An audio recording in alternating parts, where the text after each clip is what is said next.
Sechet Nedarim, traité Nedarim, Daf Zayin, fin numéro 7. Deuxième ligne. La Gemara pose une autre question. Yesh yad litzdaka ou en yad litzdaka? Est-ce que on prend en compte une phrase qui n'est pas complète concernant la promesse de donner la charité, ou on n'en tient pas compte? Echidami, de quoi on parle? Il est madame Mahaden Zuzalizdaka Ve'aden Nami. Si on parle d'un cas où il a dit 7 pièces d'un zouz, c'est pour la charité, et celle-là aussi, ça c'est considéré comme s'il avait répété la phrase elle-même. La Kigondama Haden, Nami. On parle d'un cas où il a dit celle-là, mais il n'a pas dit aussi. Maï, qu'est-ce qu'il en est? Haden Nami Tzedaka Kama. Est-ce que ça veut dire celle-là aussi c'est pour la charité? On dit Maï Haden, Nafkuta Be'alma Kama. Ou bien va-t-on dire que quand il a dit celle-là, c'est juste pour dire il va l'utiliser pour un achat. Mais il n'a pas terminé sa parole. Est-ce que nous disons, étant donné que le don à la charité a été juxtaposé au sacrifice, dirtiv, puisqu'il est écrit toujours dans ce verset, dans Deutéronome, Beficha, donc, par ta bouche, Zut Tzedaka. Il s'agit de dons à la charité, et qui a été écrit donc dans ce verset qui parle de l'interdit de retarder, d'offrir les sacrifices, et donc pareil pour la charité. Et donc de cette juxtaposition, nous dirons, de la même manière que pour les sacrifices, on tient compte d'une phrase qui n'est pas complète, de même pour la charité, Odinma, les baltacher ou des cash, ou bien va-t-on dire que c'est seulement pour l'interdiction de retarder d'accomplir ce commandement que ça a été juxtaposé. Autre question d'Agmara, Yesh yad lehefker ou dilma en yad lehefker? Est-ce qu'on tient compte d'une phrase qui n'est pas complète pour se dessaisir d'un bien, ou bien on ne tient pas compte d'une phrase qui n'est pas complète à ce sujet? Alors l'Agmara dit Hainu tzedaka. Mais ça revient au problème de la charité dont on a parlé juste avant, parce que quand on se dessaisit d'un bien, c'est en général pour le donner aux pauvres, pour que les pauvres s'en saisissent. La question, elle est au cas où on donne réponse à la question précédente.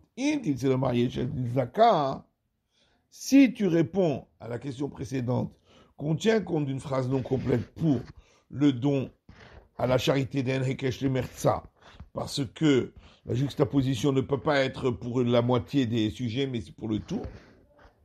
Est-ce que nous dirons que se dessaisir de ces biens, c'est exactement les mêmes règles que pour la charité? Ou bien va-t-on dire, la charité c'est différent, parce que la charité ce n'est que pour les pauvres, alors que lorsque se dessaisit de quelque chose, ça peut être pour les pauvres, mais les riches peuvent aussi le prendre. Ravina pose une question. Yesha le betakise au lot. Est-ce qu'on tient compte d'une phrase incomplète pour dédier un endroit comme toilette, et à partir de ce moment-là, on n'a pas le droit d'y dire des paroles de sainteté, ou bien on ne tient pas compte d'une phrase qui n'est pas complète à ce sujet? Chidamir, de quoi on parle? Il est madame Haden betali ve betakise ve Haden nami. S'il a dit cette pièce-là sera dédiée aux toilettes, et celle-là aussi, dans ce cas-là, la deuxième pièce est aussi dédiée aux toilettes. Et là, on parle d'un cas où il a dit et celle-là, mais il n'a pas dit aussi. Maï, qu'est-ce qu'il en sera? Haden de Amar ve Haden Nami betakisi. Est-ce que nous dirons, quand il a dit celle-là, ça veut dire et celle-là aussi est un toilette? Ou bien va-t-on dire que quand il a dit et celle-là, c'est juste pour dire et celle-là, c'est pour une utilisation autre. Oui, mais alors ça voudrait dire que pour Ravina, c'est évident que quand on a dédié un endroit comme toilette, c'est considéré comme toilette, on n'a pas le droit d'y dire des paroles saintes. Vers Amibael et Ravina. Pourtant, Ravina s'est posé la question. Ismino le betakise maou. Si on a dédié un endroit comme toilette, mais on n'a pas encore utilisé pour cela, qu'est-ce qu'il en est? Ismino le betamirchatz maou. Ou si on a dédié un endroit comme endroit pour prendre des bains, qu'est-ce qu'il en est? Zimun moïl ou un zimun moïl? Est-ce que le fait de dédier, c'est suffisant ou dédier n'est pas suffisant, il faut déjà l'avoir utilisé? Ravina pose une question à partir d'une autre question. C'est-à-dire, zimun moïl ou un zimun moïl? Est-ce que dédier, c'est suffisant ou dédier n'est pas suffisant? Si on dit que c'est suffisant de dédier, yesh yad ou en yad? Est-ce que dire une phrase non complète est suffisant ou pas? Tiba et la question reste. Mais le dernier cas, on a vu dans la Mishnah, celui qui a dit je suis repoussé pour toi, Rabbi Akiva a un doute que peut-être que c'est considéré comme un vœu de s'interdire les biens d'autrui. Amar Abaye dit Modé Rabbi Akiva l'Aidan Malkout chez Noloke. Rabbi Akiva est d'accord que si il a enfreint son vœu, il ne recevra pas la flagellation.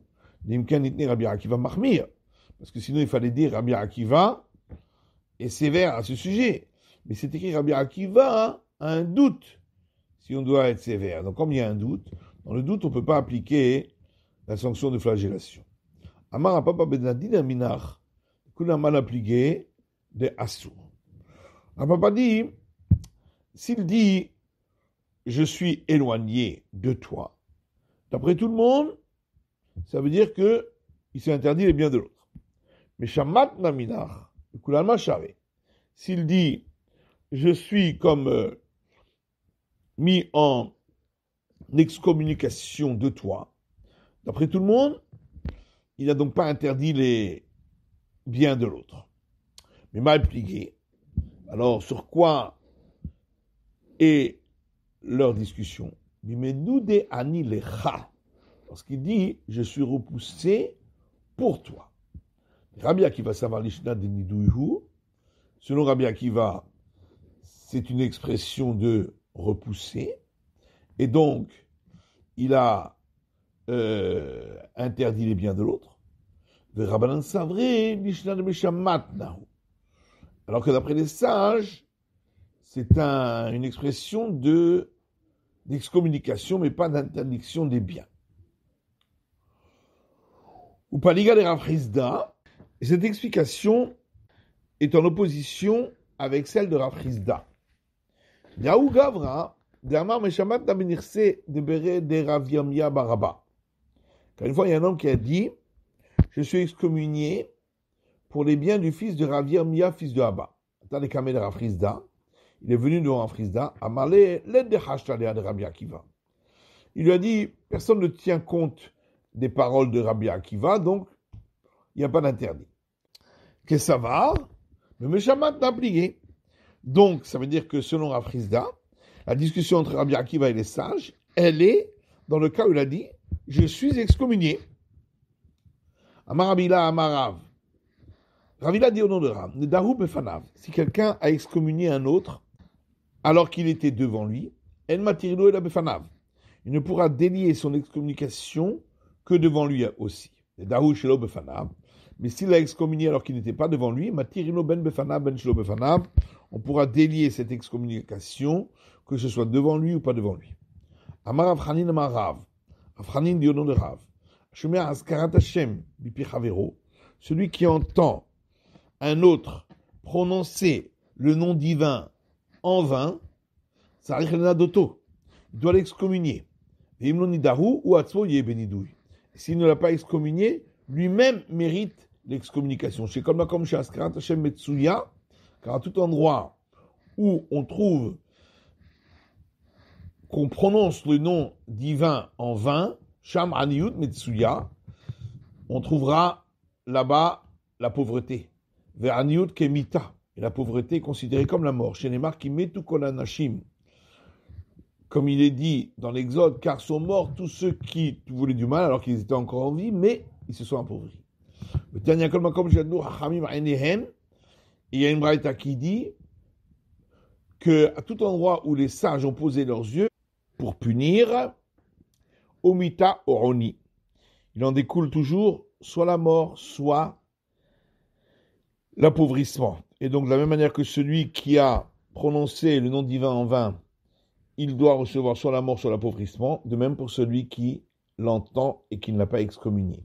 Amar Rabbi Abba dit avec Haïm Nakame de Rav Huna, je me tenais debout devant Rav Huna, Shamar le Hachiteta, et il a entendu une femme de Afkaz Karat Hashem Levatala, qui a prononcé le nom divin en vain. Shamta, il l'a excommunié, Veshara lar le altar. Et ensuite, comme elle a montré des regrets, il a délié immédiatement son excommunication, mais pas devant elle. De là, on apprend trois choses. On apprend de là que celui qui entend qu'on a un autre prononcer le nom divin en vain, il doit l'excommunier. Et on apprend de là que si il l'excommunie devant lui, on ne peut délier cette excommunication que devant lui. Et on apprend également que entre le moment où on a mis en excommunication et le moment où on délie l'excommunication, il n'y a pas de laps de temps nécessaire. Amar Rav Gida Rav Gida dit au nom de Rav, un sage peut s'excommunier lui-même et délier lui-même sa propre excommunication. Pshita l'agmal, c'est évident. Maoudetema, non, on aurait pu croire, que le prisonnier ne peut pas lui-même se défaire, se délier de sa prison, et donc celui qui s'est excommunié ne pourrait pas enlever sa propre excommunication. Kamash Malan, on vient apprendre que non. Ridami, comment cela, qui a des Marzoutra Chassida, comme une fois Marzoutra le pieux, qui m'chayev barberav shamta, lorsque il y avait un sage qui nécessitait qu'on le mette en excommunication, mashmit nafshe beresha. D'abord, il s'excommuniait lui-même pour montrer sa tristesse de devoir excommunier un sage. Vadar meshamet barberav. Et ensuite, il excommuniait le sage. Réaïl levete, lorsqu'il était rentré chez lui, charé les nafshe, il se déliait de sa propre excommunication. Vadar charilé, et ensuite, il excommuniait l'autre. C'est la fin de l'étude du Daf Zayin de la feuille numéro 7.